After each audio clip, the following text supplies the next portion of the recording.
Hello दोस्तों, स्वागत है आपका टेक्स्टबुक.com पर। तो गाइस, आरआरबी ग्रुप डी का एग्जामिनेशन खत्म हुआ है रिसेंटली। बहुत सारे ऑब्जेक्शन रेज हुए थे, आंसर की मैच नहीं करा था बच्चों का, आंसर की में प्रॉब्लम था, ठीक है। उन्होंने फिर से रिवाइज आंसर की रिलीज की, फिर ऑब्जेक्शन जिसने रेज किया है, ठीक है, वो प्रोसेस अभी खत्म हो चुका है। अब ये प्रोसेस है कि आंसर की आ चुकी है, अब यहाँ पर सीधा रिजल्ट आएगा, ठीक है। अब सीधा क्या रिजल्ट का वेट होगा, और यहाँ पर आई थिंक 1 महीने के आसपास आपका लग जाएगा रिजल्ट आने तक।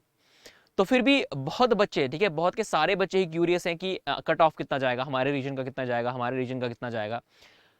उसका हम डिस्कस करेंगे थ्रू डेटा। आज हम लोग बात करेंगे। हम पहले भी सेशन लेकर आए हैं, उसमें हमने जो भी पीपीटी के थ्रू यहाँ पर डेटा मैंने आपके सामने प्रेजेंट किया, बट आज थोड़ा यहाँ पे एक्सेल के थ्रू हम जानने की कोशिश करेंगे क्या क्या हमारे पास डेटा है, कैसे हम थोड़ा प्रिडिक्ट कर सकते हैं कि यहाँ पर कट ऑफ क्या जा सकती है, ठीक है, ऑन द बेसिस ऑफ 11,000 के आसपास स्टूडेंट्स उनका डेटा है अपने पास।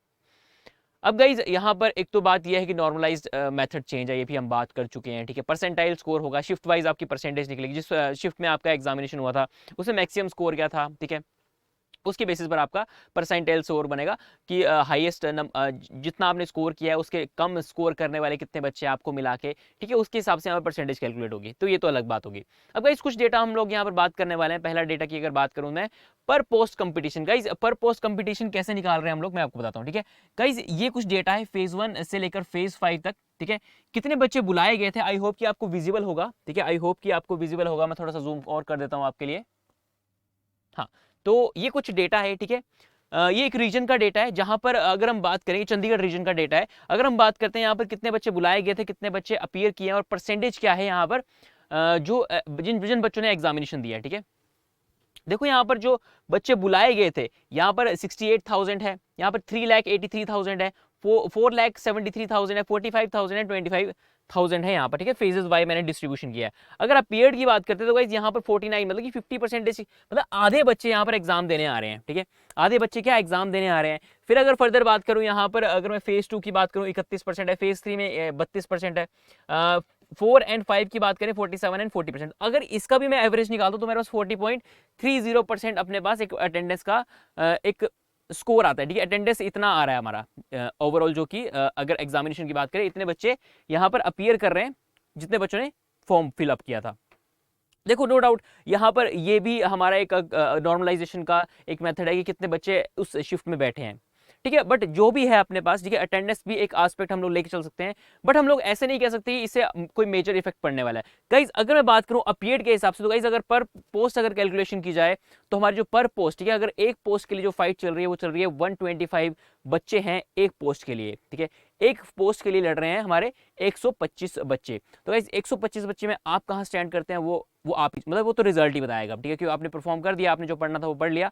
अब गाइज कुछ डेटा जो यहाँ पर अगर मैं बात करूं क्या है, मतलब रीजन वाइज अपने पास एक कट ऑफ है, ठीक है। ये क्या है अपने पास, सॉरी ये रीजन वाइज ये क्या है हमारा, वैकेंसीज है, ठीक है। वैकेंसीज की बात कर रहा हूं, तो वैकेंसीज आप देख सकते हैं यहाँ पर। वैकेंसीज का चलो वैकेंसीज का हमको पता है, वैकेंसीज का हमको इतना देखने का जरूरत नहीं है। बट गाइज मैं आपको थोड़े से फॉर्म के रिस्पॉन्सेज दिखाना चाहूंगा, जो हमको रिस्पॉन्सेज यहाँ पर मिले हैं, ठीक है। ये कुछ वैकेंसीज का डेटा है, ठीक है, ये हमको पता होना चाहिए, ठीक है। आपको वैकेंसीज बताऊंगा, नीचे मैंने वैकेंसीज, सॉरी मैंने यहाँ पर कट ऑफ भी लिखा हुआ है, तो वैकेंसीज का डेटा है, ठीक है। यहाँ पर टोटल वैकेंसीज दे रखी है रीजन वाइज, ठीक है, रीजन वाइज दे रखी है। अगर सेंट्रल रीजन की बात करूँ यहाँ पर, तो हमारे पास क्या दे रखा है 9345 है। अगर मैं बात करूं ईस्टर्न सेंट्रल रीजन की तो 35363 है। ये आई डोंट थिंक ये आपको जानने की जरूरत है, क्योंकि ऑलरेडी आपको पता है। सबसे ज्यादा अगर देखेंगे कहां पर आ रही है हमारी वैकेंसीज आ रही है कौन से रीजन में, नॉर्थ ईस्ट फ्रंटियर रेलवे में सबसे ज्यादा वैकेंसी दिख रही है। कितनी दिख रही है हमको, टोटल वैकेंसी 28,894, ठीक है। अगर मैं बात करता हूँ यहाँ पे फर्दर और इसके आसपास जाएंगे तो 10,000 के आसपास वैकेंसी अपने पास कहाँ दिख रही है, eastern railway, that is CLW and metro, ठीक है।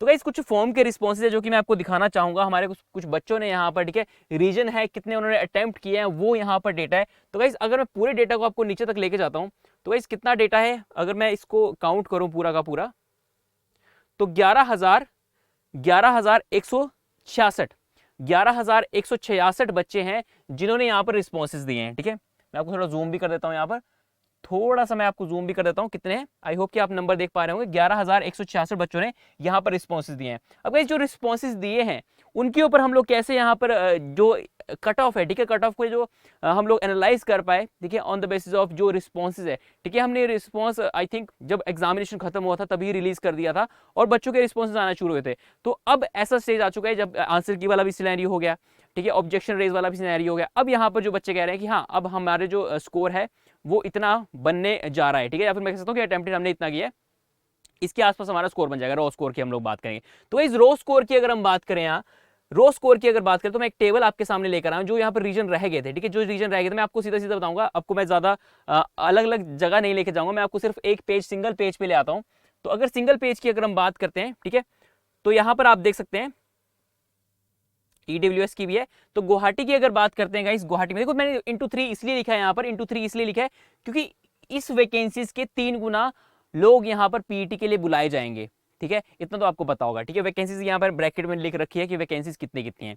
तो गाइस अगर गुवाहाटी की बात करें 59 से 60 जाएगी। अनरिजर्व कैटेगरी की बात करूंगा, ठीक है, ओबीसी की बात करूं 56 से 59, एससी की बात करूं 52 से 55, एसटी की बात करूं 47 से 50, ठीक है। अगर मैं इसको थोड़ा सा जूम आउट करता हूं तो मेरे पास ईडब्ल्यूएस भी आ जाता है। आई होप कि आपको विजिबल होगा यहाँ से भी।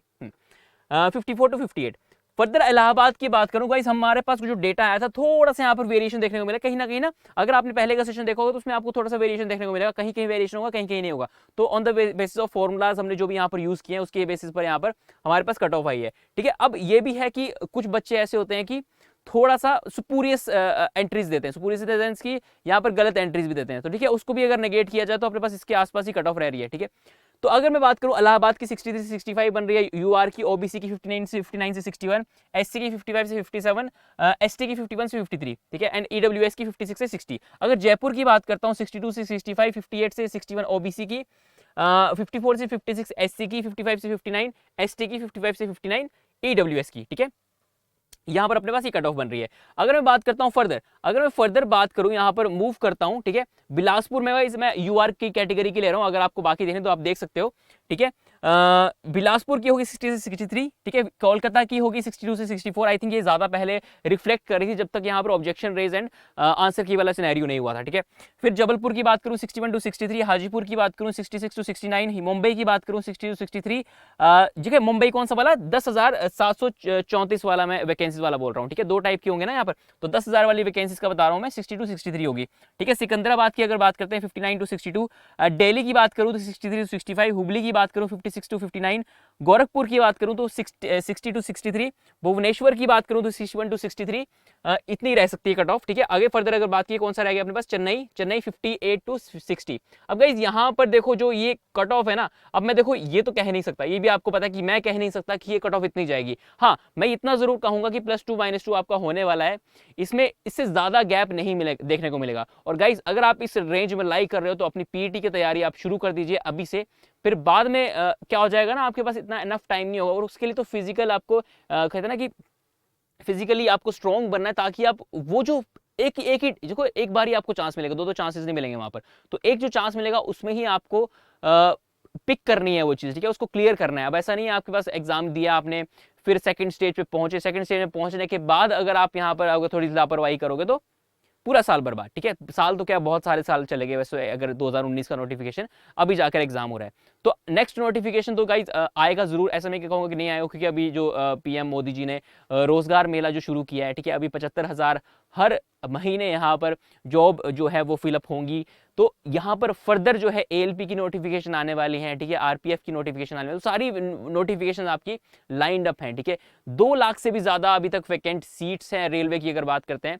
मतलब मैं यही कहना चाहता हूं कि हार नहीं माननी है, अगर आपको लगता है कि आपका नहीं होगा कोई बात नहीं, अभी तक और भी वैकेंसीज है। अभी देखो एज की अगर बात करते हैं तो एज में बहुत ज्यादा आपके पास एक वैकेंसीज होती हैं, ठीक है। अगर स्टेट की बात करूं, रेलवे की बात करूं, रेलवे भी आपको बहुत सारा एक ब्रैकेट प्रोवाइड करता है जहां पर आपके पास एज लिमिट को लेकर भी बहुत सारी वैकेंसीज होती है। तो गाइज आपको बस ध्यान रखना है, थोड़ा सा जो कह सकते हैं ना कि पेपर से पहले या फिर एग्जाम से पहले आपको थोड़ा सा क्लियर रहना है कि हाँ हमको ये पढ़ना है, तो ये हम इसको पूरा पढ़ेंगे, कॉम्प्रिहेंसिव वे में पढ़ेंगे और रिवीजन भी करना है, ठीक है। तो गाइस ये कट ऑफ वाले सेशन है, ठीक है, हम लोग जो लेकर आ रहे हैं ऑन द बेसिस ऑफ जो बच्चे कहते हैं कि सर एक बार रिलीज करिए जो यहाँ पर आंसर की आ चुकी है, उसके बाद क्या चेंजेस हो सकते हैं। तो guys changes in the sense कि मैंने आपको पूरा डेटा दिखा दिया अब, ठीक है। अब डेटा के बेसिस पर जो बन रहा है मैंने आपको दिखा दिया, ठीक है। अब कुछ लोग यहाँ पर सहमत भी नहीं होंगे, ठीक है, सर इतनी नहीं हो सकती है, इतनी भी हो सकती है, तो you are open to comment, ठीक है, आप लोग कर सकते हैं कमेंट, जरूर से बताइए अगर आपको लगता है कि कुछ यहाँ पर आपको लगता है कुछ यहाँ पर कि सर इतनी हो सकती है क्या, इसको एनालाइज और कर लिए, ठीक है, इसके ऊपर थोड़ा सा और करिए, ठीक है, इस रीजन का निकालिए, तो उसके ऊपर हम फोकस कर सकते हैं थोड़ा, ठीक है, नो डाउट। अब कुछ डेटा है उसके ऊपर उसको थोड़ा निचोड़ के, ठीक है, उसमें थोड़ा होता है ना कि फिल्टर्स लगा के हम लोग चेक कर सकते हैं, अच्छा इसमें क्या क्या चेंजेस देखने को मिल सकते हैं फर्दर, ठीक है, अटेम्प्ट में क्या, एक्यूरेसी में क्या क्या है, ठीक है, हमने कम्युनिटी में जो पोल्स किए थे उसमें क्या क्या चेंजेस देखने को मिल रहे हैं, तो वो सारी चीजें हम लोग कर सकते हैं। तो गाइज ये था आज का सेशन। आई होप कि सेशन आपके लिए हेल्पफुल रहा होगा। अगर सेशन अच्छा लगा तो इसको जरूर से लाइक करिएगा और अपने दोस्तों तक जरूर से शेयर करिएगा। तो चलिए गाइज करते हैं सेशन को यहीं रैप अप और मिलेंगे अपने अगले एनालिसिस में। तब तक के लिए bye bye and take care guys.